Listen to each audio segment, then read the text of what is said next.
Hello defence lover, welcome to my channel defence arena. Hope करता हूँ आप सभी ठीक होंगे।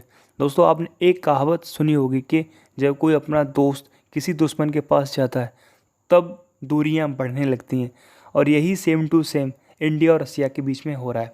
आप देखो, आप सभी को पता होगा कि रसिया और इंडिया काफ़ी पुराने समय से दोस्त हैं। जब अमेरिका फेवर करता था पाकिस्तान को और रसिया फेवर करता था इंडिया को, ठीक है। ये सब डिप्लोमेसी है। एक देश दूसरे देश का सपोर्ट करता है क्योंकि उसका कुछ ना कुछ बेनिफिट होता है। जैसा कि देखो, जब पाकिस्तान की सपोर्ट अमेरिका करता था तो इस रीजन को कंट्रोल करने के लिए रसिया सपोर्ट करता था इंडिया की। यहाँ पे यदि रसिया इंडिया की सपोर्ट नहीं करता तो आपको क्या लग रहा है पाकिस्तान हमसे ज़्यादा डेवलपमेंट कर लेता? ऐसा कुछ भी नहीं था। देखो, एक चीज़ समझ लो, जितने भी सुपर पावर्स हैं जैसे रसिया हो गया, अमेरिका हो गया, फ्रांस हो गया, इन्हें दूसरे देश से मतलब सिर्फ इसीलिए होता है क्योंकि इनका बिजनेस हो रहा होता है। यदि दो देश आपस में लड़ेंगे, ठीक है, तो एक देश दूसरे देश से वेपन खरीदेगा और दूसरा देश दूसरे देश से वेपन खरीदेगा। इसमें क्या है, दोनों देशों का ही बेनिफिट है।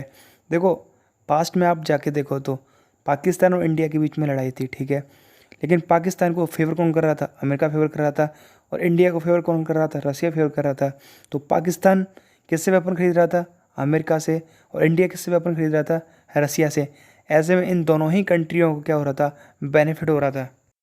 देखो, कुछ लोग मानते हैं कि रसिया ने हमेशा इंडिया का साथ दिया है और ये चीज़ अभी भी वो कर रहा है, लेकिन कुछ लोग मानते हैं कि अब इंडिया और रसिया के बीच में क्या करवाहट आ गई है थोड़ी। तो इसका देखो मुख्य कारण क्या है, मैं आपको बता दूं। इंडिया रसिया की सपोर्ट लेता था, उससे वेपन्स खरीदा था। इसके बदले में रसिया इंडिया को सपोर्ट देता था, उसका फेवर करता था।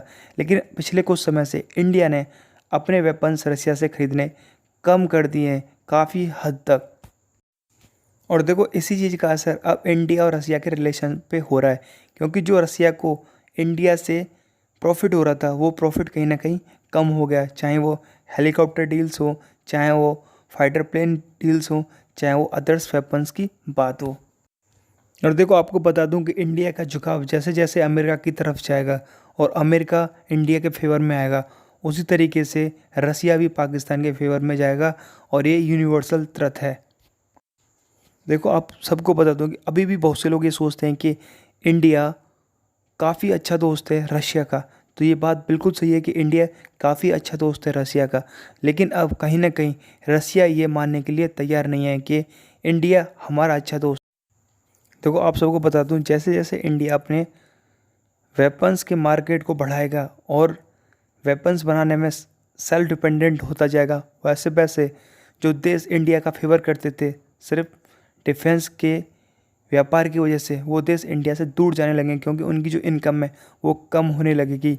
तो ये चेंजेस टाइम टू टाइम आएंगे, और इसमें यदि कोई देश फेवर कर रहा है, कोई देश फेवर नहीं कर रहा है, तो इसमें कोई भी दिक्कत वाली बात नहीं है। देखो, इस चीज़ का सिर्फ एक ही सॉल्यूशन है कि आप आत्मनिर्भर बन जाए। आप ज़्यादा से ज़्यादा पैसे वेपन्स में इन्वेस्ट करें, अपने इंजीनियरों को प्रमोट करें, तो जल्दी से जल्दी ये जो देश हैं इनसे आप छुटकारा पा सकते हो। जो कि ये सोचते हैं कि सिर्फ ये दूसरा देश हम पर आत्मनिर्भर है इस चीज़ की वजह से, यदि हम इस चीज़ का फेवर नहीं करेंगे तो ये घुटनों पे आ जाएगा। लेकिन इंडिया का इस समय कंडीशन ये है कि इंडिया अब रुकने वाला नहीं है, चाहे रसिया इंडिया की सपोर्ट करे या ना करे। ठीक है, सो मिलते हैं नेक्स्ट वीडियो में।